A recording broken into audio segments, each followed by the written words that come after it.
I have to say, I am having the best time making these videos and sharing them with you. I was really nervous about doing it at first because a lot of what I'm sharing I've never shared publicly before, and it's super vulnerable stuff. And I just have to say, like, this whole experience so far has been really liberating, and I hope it's liberating for you as well. So let's get into today's video, which is all about the 3 big mistakes that I made as an emotional eater. Also, you can learn from my mistakes and not repeat the same ones, and therefore accelerate on your healing journey much more quickly and much more easily. So the first big mistake that I made as an emotional eater, and as I was trying to heal my relationship with food, was I was focusing on the wrong things. I thought that if I ate healthier and worked out more, then some point along the way that my emotional eating would just disappear.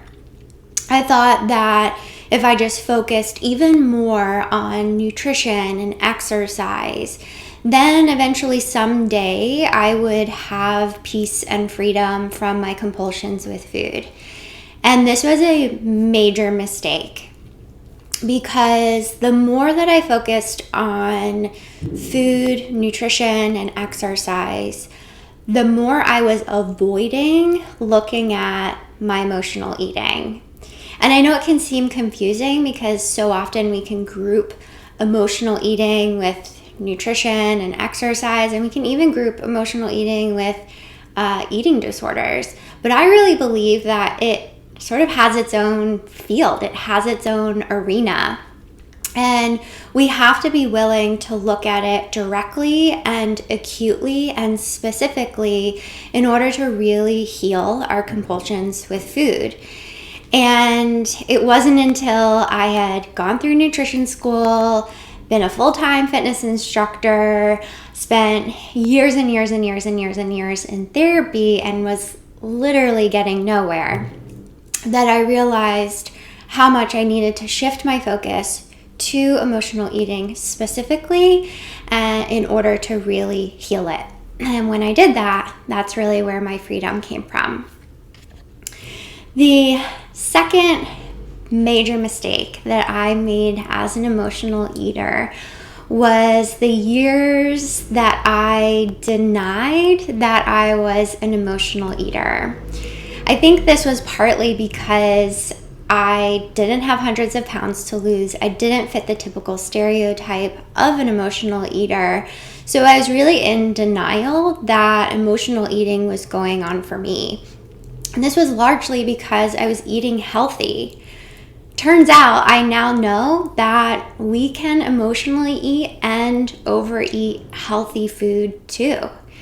It doesn't really matter what we eat, but what matters is why we are eating. And that's everything that emotional eating is about. Why are you eating?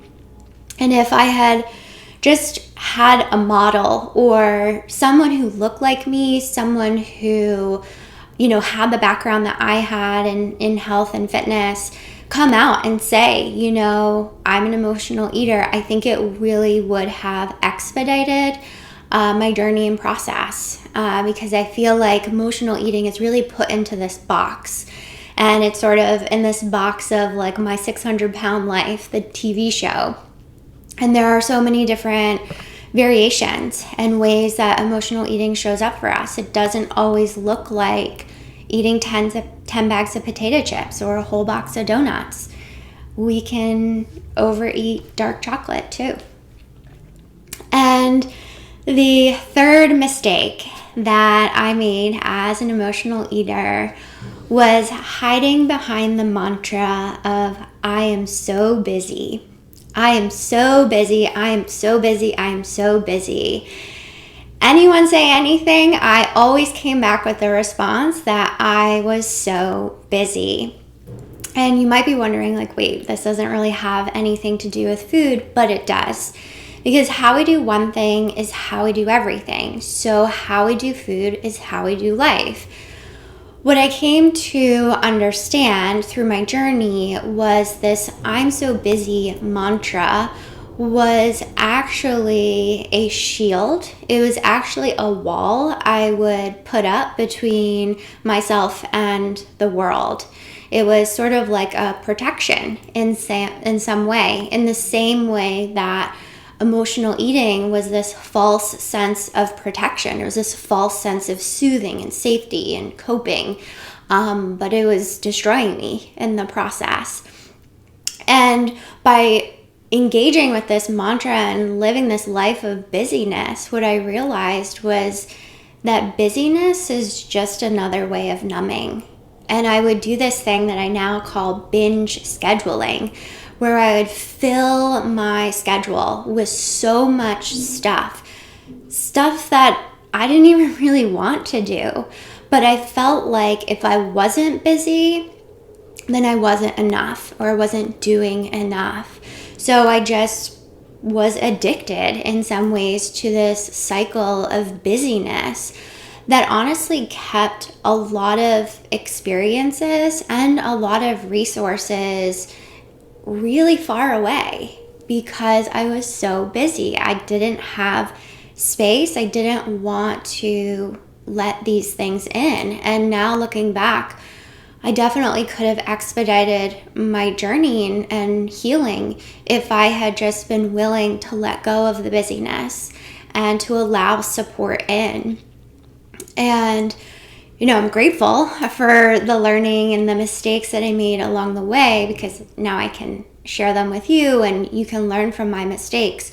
But these mistakes were just so many ways that I stayed stuck and trapped in the emotional eating cycle. And if I could go back, I would do these things differently. I would focus specifically on my emotional eating. I would admit, at least to myself, that I was an emotional eater, even if I didn't look the part.